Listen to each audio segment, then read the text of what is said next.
Okay, in this video we are going to talk about nomenclature, which is all about naming our compounds. So there are some rules for naming them, and it depends on what you are naming. But we're going to do the simplest ones first. Okay, so the simplest ones are binary, and binary means having two parts. Okay, so like a binary star. Um, Having two stars that are really close to one another. All right, we have three different kinds of compounds. We have ionic, we have molecular, which are also called covalent, okay, and then we have our acids. You need to know your ions for the ionic and for the acids. So this one will be about the molecules or the covalently bonded non-metal compounds, okay? Now, it doesn't matter if this is for college prep or for honors, this is the same, just the number of the chapters will be different. Okay? So, when you have a covalently bonded substance, you are looking at nonmetals bonded to nonmetals. So, on the periodic table, that means you are looking at this side. So, when you look at the formula, if you recognize anything on the right-hand side or hydrogen, that counts as your nonmetal compound. So, what you do is you name the left element first, then you name the element on the right, and you change the ending of the element on the right to IDE. Then we use Greek prefixes to indicate or to show how many of each element you have. You guys know your Greek prefixes, right? There is mono, there is di, tri, tetra, penta, hexa, hepta, not septa, octa, nona, deca. That's really all you need to know for what we're doing. Okay, so if we have a formula and it looks like this, P2O5, the P is phosphorus, the O is oxygen, but we change the ending to "ide," and then you say how many of each one you have before it. So if it's P2, it's diphosphorus because 2 is di, and if it is O5, 5 is penta, like pentagon, so you're going to write pentoxide. Now, I know it gets a little awkward with spelling if you're like pentaoxide and you have the two vowels next to one another. Don't worry too much about it. I typically take out the penta. I believe that's the correct way to do it. I'm not going to ridicule you if you put in an extra vowel there or anything. All right, so let's take a look at some very important exceptions to this. All right, so star circle highlight this slide if you are following along in your notes. If there's only one element on the left, you don't need a prefix. Okay, so if it's NO2, you just write nitrogen dioxide.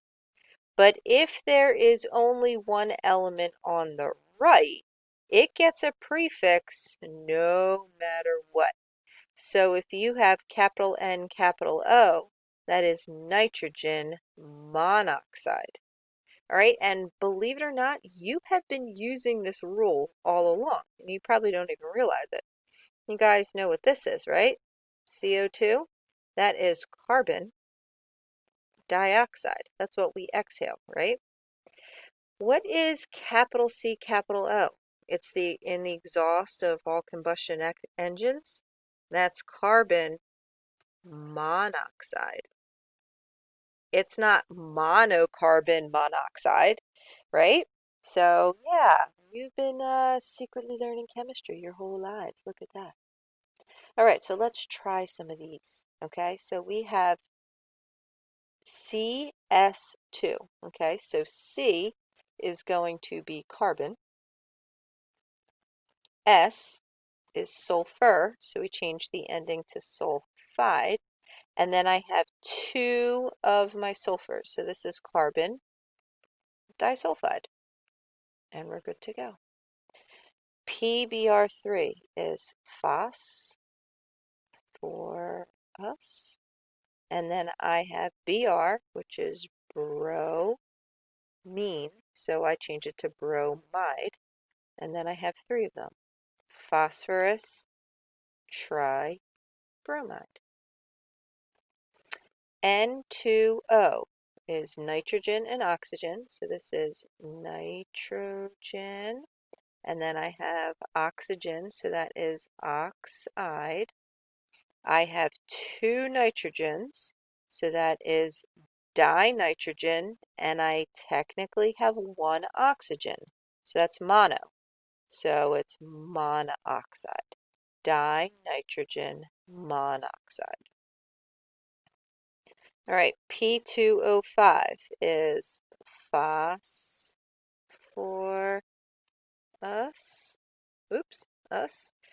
and then oxide. I have two phosphoruses, so that's diphosphorus, and I have five oxygens, so 5 is penta, so pentoxide. And then lastly, I have C4H10, so that is carbon, and H is hydrogen, so hydride. I have 4 carbons, tetra, like Tetris is made up of all these 4 pieces all put together, and you get Tetris when you get 4 lines. I guess you didn't realize that. And 10 is decahydride. So tetracarbon decahydride. This is also going to be the name of what's in lighters, butane. But that's a little bit of organic chemistry naming for you. Okay, so we have carbon disulfide, phosphorus tribromide, nitrogen monoxide, I have a different example there. Dichlorine pentoxide is Cl2O5. And then we have our tetracarbon decahydride. All right, if we go the other way, okay, if you have to write the formulas from the name, honestly, I don't think there's anything in chemistry that's easier than this, okay? You just use the prefix to write the subscript after the element. That's it, okay? Triphosphorus pentoxide. So if it's phosphorus, that's P. Tri means it's P3. Pentoxide, oxide is O. And then there are 5 of them, P3O5. So here we go. Silicon dioxide. So silicon is Si, oxide is O, dioxide means 2, so it's SiO2. This is sand, silicon dioxide, or quartz if it's pressed together. Nitrogen, dinitrogen tetrachloride. Okay, so nitrogen is N, chloride is Cl, dinitrogen is 2 nitrogens, tetra is 4. So N2Cl4. Okay, next we have our iodine monofluoride. So iodine is I, fluoride is F, and mono means 1. So I don't have to write anything after it, and I just leave it alone. That's a big old if. Silicon diselenide. Okay, silicon is Si, di means 2, selenide is Se for selenium, and I have 2 of them, Si, Se2. And then lastly here, we have tricarbon octahydride. So carbon, there's 3 of them, octa is 8, so 3 carbons, hydrogens 8, C3H8. And this is actually propane, which some of you use in grills. All right, ladies and gentlemen and people of all, we are writing covalent formulas and names from one another.